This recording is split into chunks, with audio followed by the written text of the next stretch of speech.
Chers amis, bonjour. Je vais vous parler ce matin de masculinisme. Définition. Pourquoi ce mot masculiniste? Il est directement inspiré de la correspondance exacte du mot féminisme. De la même façon que le mot fils, il y a quelques siècles, il y a bien des siècles, a donné naissance au mot fille. Aujourd'hui, le mot féministe a pour conséquence que des hommes revendiquent le fait de s'appeler masculiniste. La raison d'être du féminisme est la conséquence de millénaires où l'homme tout-puissant, au fil des siècles, détenait le pouvoir sur sa femme, ce que l'on nomme patriarcat. Elles n'étaient considérées que comme des citoyennes de seconde zone, devant obéir à leur mari, à leur père ou à leur frère aîné, cadet parfois même s'il le fallait, si elles n'étaient pas mariées. Ce schéma existe encore, hélas, dans bien des pays arabes notamment, mais pas que. Le fait d'avoir le droit d'ouvrir un compte sans l'autorisation de son mari ne date que des années 60, le 13 juillet 1965 plus précisément. Ainsi, si l'on admet que la raison d'être du féminisme consiste en une forme de contrepoids à cette toute-puissance, devrait-on alors observer, selon cette logique, le fait qu'il en serait de même aujourd'hui en ce qui concerne les hommes vis-à-vis des femmes? Or, que voyons-nous? Que si le féminisme n'observe pas une veille absolue, constante, inévitablement, le droit des femmes recule. Merci Simone de Beauvoir. Ce qui démontre bien à quel point le féminisme est plus que jamais justifié, à plus forte raison si l'on observe la quantité de féminicides qui augmente dangereusement.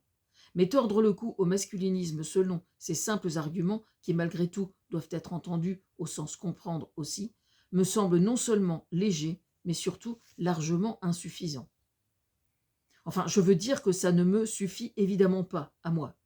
J'essaie d'imaginer la perception que doivent avoir certains hommes de ce mouvement, justement. Petite parenthèse.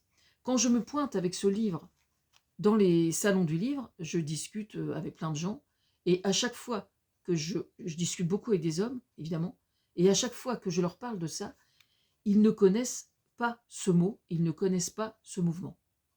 Il y a énormément de gens qui ne connaissent absolument pas le masculinisme. Alors, heureusement que je suis là. C'est bien d'en sourire hein, quand on parle de féminicide, et j'arrive à en sourire. Bref, je suis assez perplexe sur ce sujet pour la raison qui suit. En effet, percevoir le fait que certaines femmes arrivent à un certain stade de responsabilité et vivre le féminisme comme une agression est à mes yeux un véritable signe de faiblesse de la part de certains hommes, parce que ça traduit une absolue incapacité à concevoir les relations hommes-femmes détachées de la moindre notion de rivalité. Moi, personnellement, je ne me sens pas rivale avec les hommes. Je suis désolée. Je ne me sens pas rivale avec des hommes. Bon. Notre vœu le plus cher serait qu'il puisse exister une autre forme de masculinisme, donc je propose le masculisme qui existe, qui, elle, serait plus respectable et plus altruiste, et c'est tout ce que nous attendons. Pour moi, c'est un symptôme évident de manque d'estime de soi.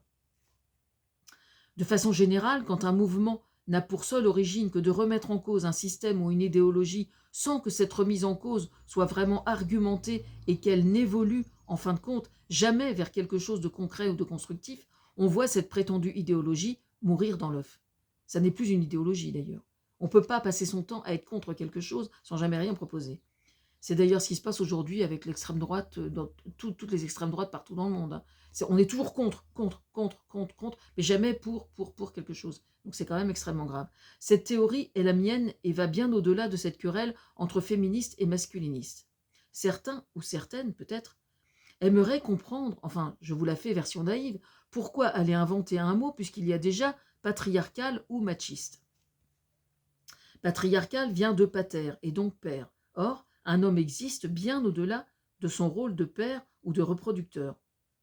Et il n'en est pas moins homme, tout comme une femme, elle aussi, est en droit de revendiquer d'exister en tant que femme, sans que la société n'attende d'elle nécessairement qu'elle enfante ou qu'elle produise des ovules. Machiste, lui, a une connotation plus péjorative. En ce sens, masculiniste sur le plan strictement du vocabulaire me semble parfaitement justifié.